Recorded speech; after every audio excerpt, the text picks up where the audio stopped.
ఇదేనండి నా సామ్రాజ్యం.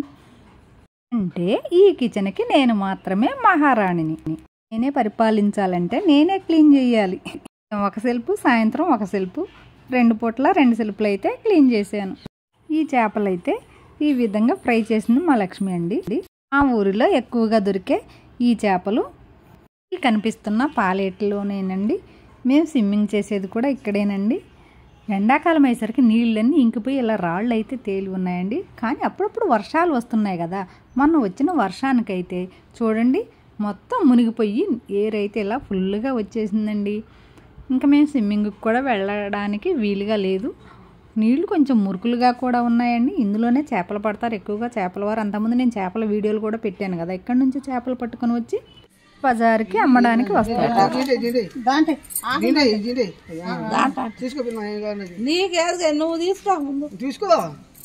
ఎప్పుడు తెచ్చినా చేపలు తీసుకోమంటుంది.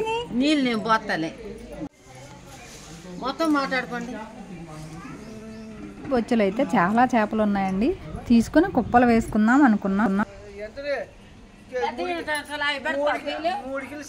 మా అన్నయ్య అయితే బేరం చేసిండండి. ఇలా వాటాలు వేసుకున్నాము. 3 4 ఇలా తీసుకున్నాము అందరం. చేపలన్నీ క్లీన్ చేసిన తర్వాత తోక వైపు ఉన్న భాగాలన్నీ ఫ్రైకి ఉంచామండి. తల వైపు ఉన్న భాగాలన్నీ ఇలా నేను కలిపి పెట్టాను. ఈ ముక్కలకే ఉప్పు, కారం, పసుపు, నూనె, అల్లం పేస్టు, మసాలా అన్నీ కలిపి అయితే అలా ఒక గంట సేపు అయితే పక్కకు పెట్టాను. అందులోనే పులుసు కూడా పోసి ఒకేసారి స్టవ్ మీద అయితే పెట్టానండి. ఇప్పుడు ఒకేలా కాకుండా కొత్తగా చేద్దామని అయితే ఇలా చేశాను. రుద్దిన తర్వాత అక్కడక్కడ ఘాట్లు పెట్టి మా లక్ష్మికి ఇస్తే ఇలా ఫ్రై చేసిందండి. సాస్ వేసి చెప్పు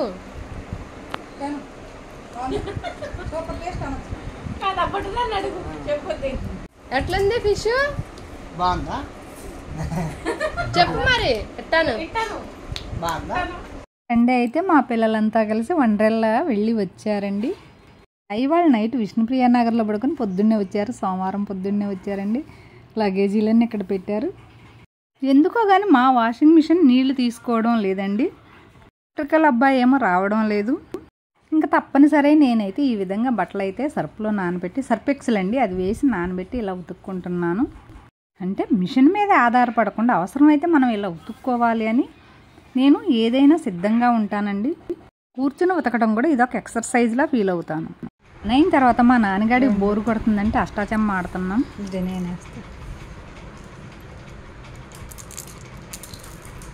అష్టపడింది నాకు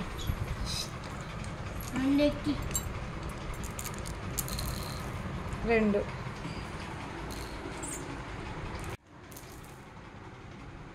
పొద్దాక ఫోన్ చూడకుండా ఇదొక వ్యాపకంగా ఇలా ఆడుతున్నాము.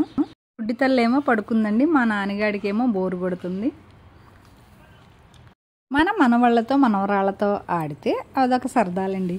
అదొక ఆనందం, ఎంతో సంతృప్తిని ఇస్తుంది. మీరు కూడా ఇలాగే మీ పిల్లలతో ఎంజాయ్ చేస్తారా అండి? మేమైతే అన్నిటినీ ఇలా ఎంజాయ్ చేస్తామండి. మా మనవాడు చూడండి మా బుడ్డిదానికి గట్టిన ఉయ్యాల్లో వాడు కూడా ఊగుతుండు. వాడికి ఇదొక ఎంజాయ్. నా వృత్తి టైలరింగ్ కదా. నేనైతే లైనింగులు తడిపేసుకున్నానండి. ఇలా నాకు బ్లౌజులు ఉన్నాయి కుట్టేయని 2 రోజులైతే ఇలా కుట్టానండి. ఈ రోజైతే చేతి పనులు చేసుకున్నాను. బ్లౌజులు అయితే రెడీ అయినాయి. ఇంకా వాళ్ళకి ఇచ్చేయడమే. వీడియో నచ్చితే ఒక లైక్ కొట్టండి, షేర్ చేయండి, సబ్స్క్రైబ్.